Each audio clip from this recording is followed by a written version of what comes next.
ओम शांति। आज 13 अप्रैल 2023 की साकार रूप में चले गए प्यारे बाबा की मधुर महावाक्य है। प्यारे बाबा बोले, मीठे बच्चे, आपस में अविनाशी ज्ञान रत्नों की लेन देन करके एक दो की पालना करो, ज्ञान रत्नों का दान करते रहो। प्रश्न: अपने आप को अपार खुशी में रखने का पुरुषार्थ क्या है? उत्तर: खुशी में रहने के लिए विचार सागर मंथन करो। अपने आप से बातें करना सीखो। अगर कर्म भोग आता है तो खुशी में रहने के लिए विचार करो, यह तो पुरानी जुत्ती है। हम तो 21 जन्मों के लिए निरोगी काया वाले बन रहे हैं। जन्म जन्मांतर के लिए यह कर्म भोग समाप्त हो रहा है। कोई भी बीमारी छूटती है, आफत हट जाती है तो खुशी आती है ना। ऐसे विचार कर खुशी में रहो। गीत बजा है माता ओ माता। ओम शांति। यह है माताओं की महिमा। वंदे मातरम है माता। तुम शिव बाबा के भंडारे से सबकी पालना करते हो। किस प्रकार की पालना? अविनाशी ज्ञान रत्नों की पालना करती हो अथवा ज्ञान अमृत के कलश से तुम्हारी पालना होती है। तुमको शिव बाबा के भंडारे से अविनाशी ज्ञान रत्नों का खजाना मिलता है। वास्तव में महिमा शिव बाबा की ही है। वो करण करावन हार है, माता है जगदम्बा। ज़रूर और भी माताएं होगी, तो यह महिमा माताओं की है। माता हमारी बहुत अच्छी पालना करती है। शिव बाबा के यज्ञ में जो रहने वाले हैं, उन्हों की भी पालना होती है और अविनाशी ज्ञान रत्नों से भी माताओं द्वारा पालना होती है। मेजॉरिटी माताओं की है। बहुत है जो भाई भी बहनों की पालना करते हैं। दोनों एक दो से ज्ञान रत्नों की लेन देन करते एक दो की पालना करते हैं। भाई बहन का, बहन भाई का बहुत रूहानी प्यार होता है। इस दुनिया में तो एक दो के दुश्मन भी होते हैं, एक दो को बेकार ही देते हैं। यहाँ अविनाशी ज्ञान रत्नों का खजाना देते हैं। तुम हो बहन भाई, ब्रह्मा कुमार कुमारियाँ। तुम्हारा नाम भी बहुत भारी है। प्रजापिता ब्रह्मा के ज़रूर कुमार कुमारियाँ होंगे। यह बुद्धि से काम लिया जाता है। गीत में माताओं की महिमा है। जगत अम्बा सरस्वती है तो ज़रूर और भी बच्चे बच्चियाँ होंगे, गोया फैमिली होगी। यह भी समझने की बात है ना। प्रजापिता लिखा हुआ है ना। ब्रह्मा को कहा जाता है प्रजापिता, तो ज़रूर कोई समय ब्रह्मा द्वारा प्रजा रची गई होगी। ब्रह्मा है साकारी सृष्टि का पिता। गाया हुआ है प्रजापिता ब्रह्मा द्वारा ब्राह्मण कुल की रचना हुई। आदि सनातन पहले पहले ब्राह्मण हो जाते हैं। वास्तव में आदि सनातन देवी देवता धर्म कहना यह रॉन्ग है। वह तो है सतयुग का धर्म। यह आदि सनातन ब्राह्मणों का धर्म जो है वो प्राय लोप हो गया है। देवता धर्म से भी पहले ये ब्राह्मण धर्म है, जिसको चोटी कहते हैं। इनको कहा जाएगा संगम युगी आदि सनातन ब्राह्मण धर्म। कितना अच्छा राज है समझाने का। बाप ने समझाया है, पहले जब कोई आते हैं तो उनको बाप का परिचय दो। यह है मुख्य। ब्राह्मणों की तो राजधानी है नहीं। लिखा जाता है सतयुगी डीटी वर्ल्ड सोवरेंटी तुम्हारा ईश्वरीय जन्म सिद्ध अधिकार है। देवी देवता धर्म तो बरोबर है, परंतु उन्हों को यह राजधानी कब और कैसे मिलती है वो भी समझाना पड़ता है। इसीलिए त्रिमूर्ति चित्र सामने रखना ज़रूर है।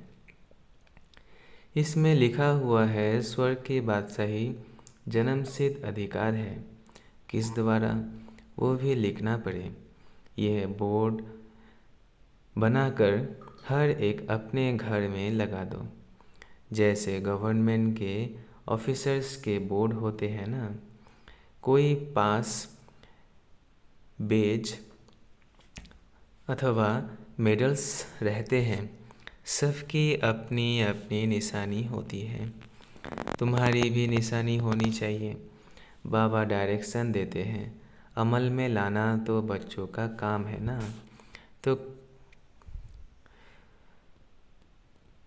तो कुछ विहंग मार्ग की सर्विस हो, यह बहुत मुख्य चीज़ है।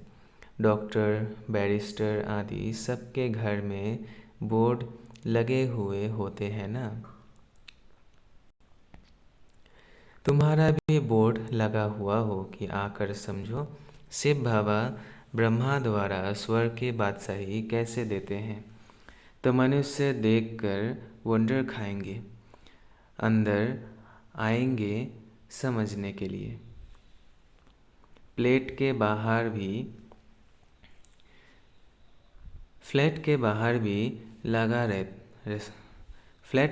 भी लगा सकते हो।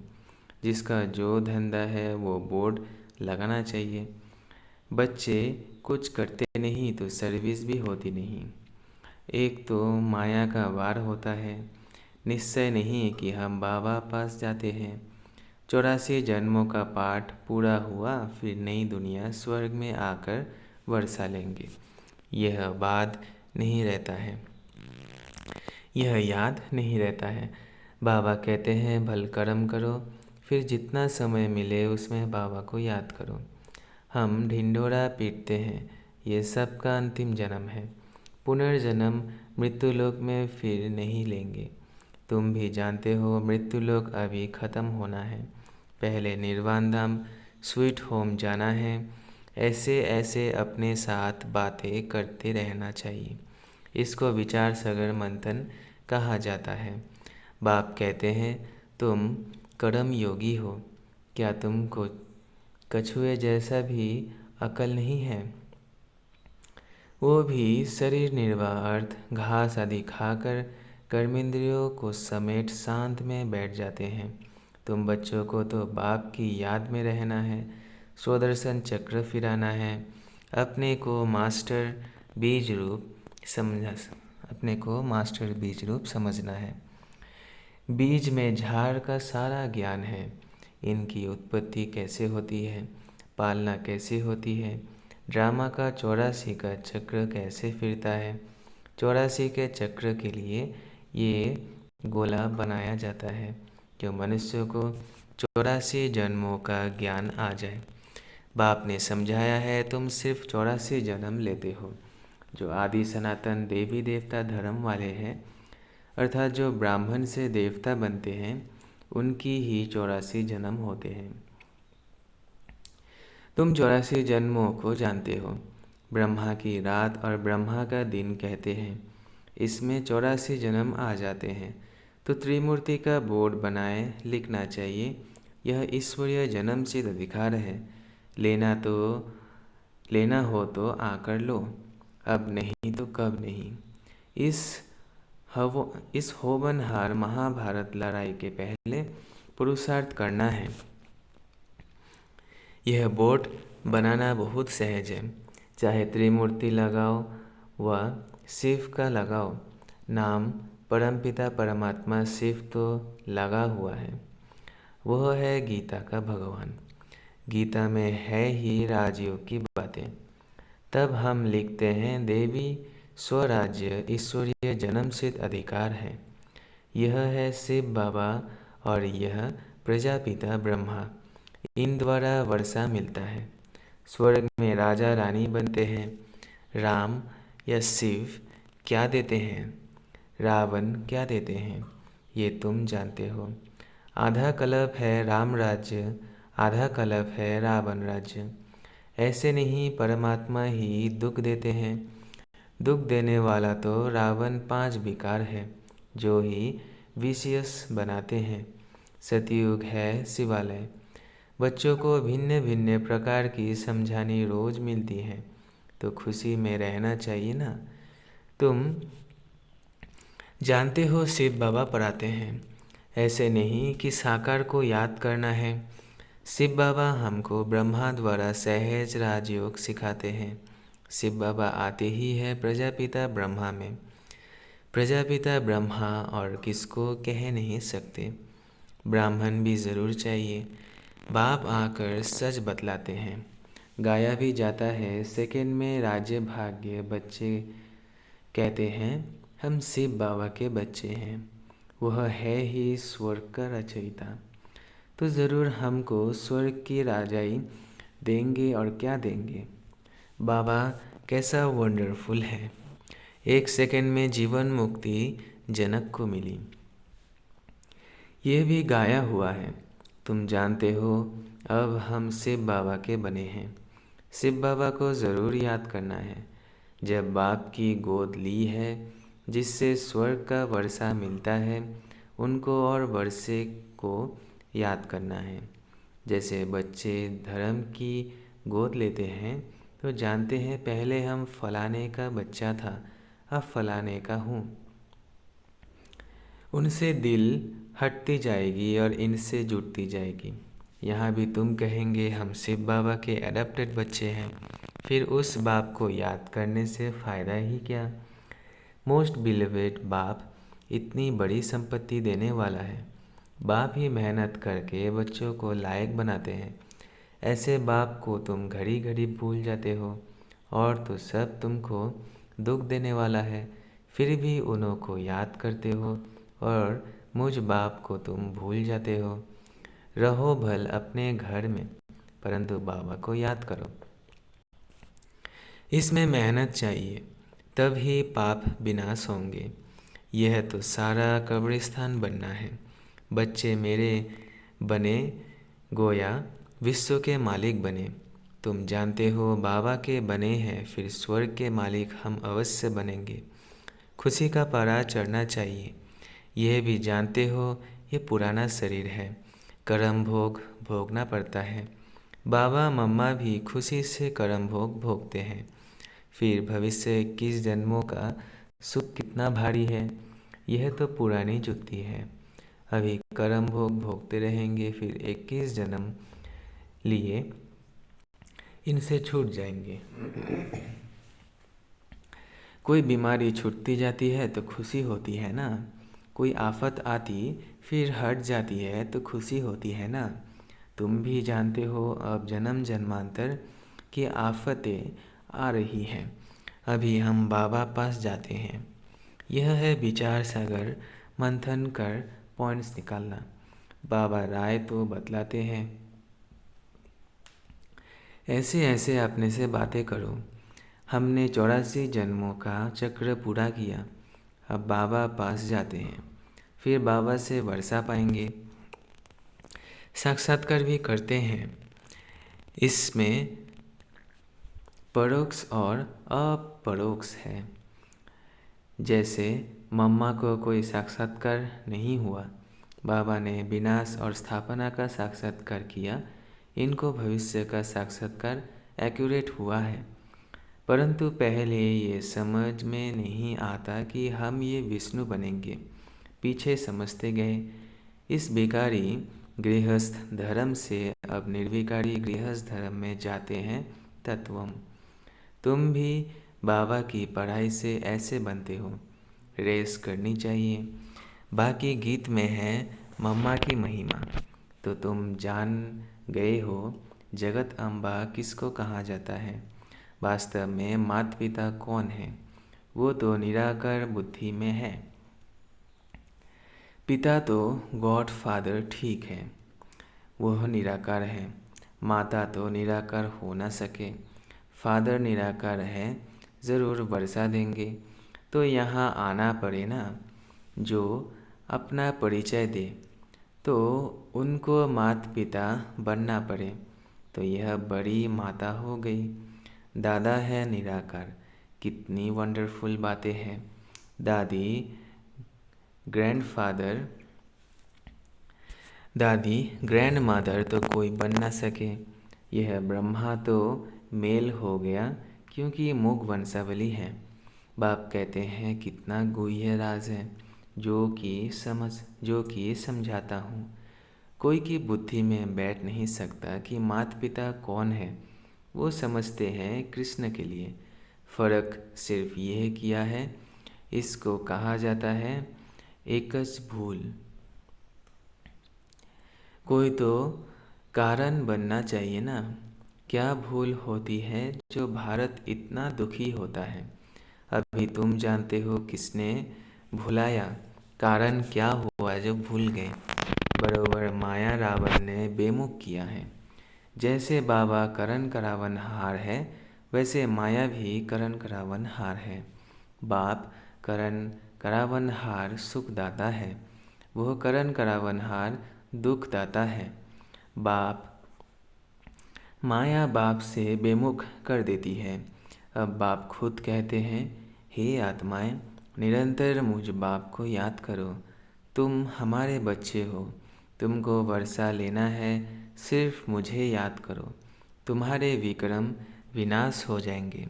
यह बेहद के बाप से मत मिलती है ब्रह्मा द्वारा। गुरु ब्रह्मा तो मशहूर है। वह फिर कह देते ईश्वर सर्वव्यापी है, बेअंत है। आगे हम भी समझते थे ये ठीक कहते हैं। अभी समझते हैं कि यह तो रावण माया ने कहलवाया है। एक तरफ कहते नाम रूप से न्यारा है और फिर कहते सर्वव्यापी है। दो बात इकट्ठी हो ना सके। बस गुरु ने जो कहा सो मान लिया। माया भूल कराती नीचे गिराती है, फिर बाबा अभूल बनाते हैं, ऊंच चढ़ाते हैं। बाबा तदबीर तो बहुत अच्छी कराते हैं, फिर अपनी तकदीर बनानी है। बाबा को याद करना है, यह तो सहज है। कन्या की जब सगाई हो जाती है तो उनके पीछे एकदम चटक पड़ती है ना। वैसे अब तुम्हारी सगाई होती है शिव बाबा से, तो उनको चटक पड़ना चाहिए। बाप कहते हैं तुम मुझे याद करो, तुम्हारी आत्मा पवित्र बनेगी तो तुम मेरे साथ चलेंगे। मैं तुम्हें नैनों की पलकों पर ले जाऊंगा। सिर्फ तुम मुझे याद करो तो मैं गारंटी करता हूँ तुम पापों से मुक्त हो जाएंगे। एम ऑब्जेक्ट बिगर पुरुषार्थ कैसे करेंगे? यहाँ अंधश्रद्धा की बात नहीं। ये शिव बाबा की कॉलेज है। वह है स्वर्ग की रचयिता। अमरलोक के लिए पढ़ा रहे हैं। अब तो मृत्यु लोक है। मृत्यु लोक खत्म हो जाएगा, फिर सतयुग ज़रूर आएगा। यह चक्र फिरता ही रहता है। अच्छा, मीठे मीठे सिकिलधे बच्चों प्रति माता पिता बाप दादा का याद प्यार और गुड मॉर्निंग। रूहानी बाप की रूहानी बच्चों को नमस्ते। हम रूहानी बच्चों की रूहानी बाप दादा को याद प्यार गुड मॉर्निंग और नमस्ते नमस्ते नमस्ते। शुक्रिया बाबा, शुक्रिया। धारणा के लिए मुख्य सार पहला, कछुए मिसल सब कर्मेंद्रियों को समेट बाप और वर्षे को याद करना है। कर्मयोगी बनना है, अपने आप से बातें करनी है। दूसरा, आपस में ज्ञान रत्नों की लेन देन कर एक दो की पालना करनी है। सबसे रूहानी प्यार रखना है। वरदान, दिल के सच्चे संबंध द्वारा यथार्थ साधना करने वाले निरंतर योगी भव। दिल के सच्चे संबंध द्वारा यथार्थ साधना करने वाले निरंतर योगी भव। विस्तार है, साधना अर्थात शक्तिशाली याद। बाप के साथ दिल का सच्चा संबंध, जैसे योग में शरीर से एकाग्र होकर बैठते हो, ऐसे दिल मन बुद्धि सब एक बाप की तरफ बाप के साथ साथ बैठ जाए। यही है यथार्थ साधना। अगर ऐसे साधना नहीं तो फिर आराधना चलती है। कभी याद करते, कभी फरियाद करते। वास्तव में याद में फरियाद की आवश्यकता नहीं। जिसका दिल से बाप के साथ संबंध है, वो निरंतर योगी बन जाता है। स्लोगन है, करावन हार बाप है। इस स्मृति से बेफिक्र बादशाह बन उठती कला का अनुभव करते चलो। करावनहार बाप है, इस स्मृति से बेफिक्र बादशाह बन उठती कला का अनुभव करते चलो। अच्छा, ओम शांति, ओम शांति, ओम शांति।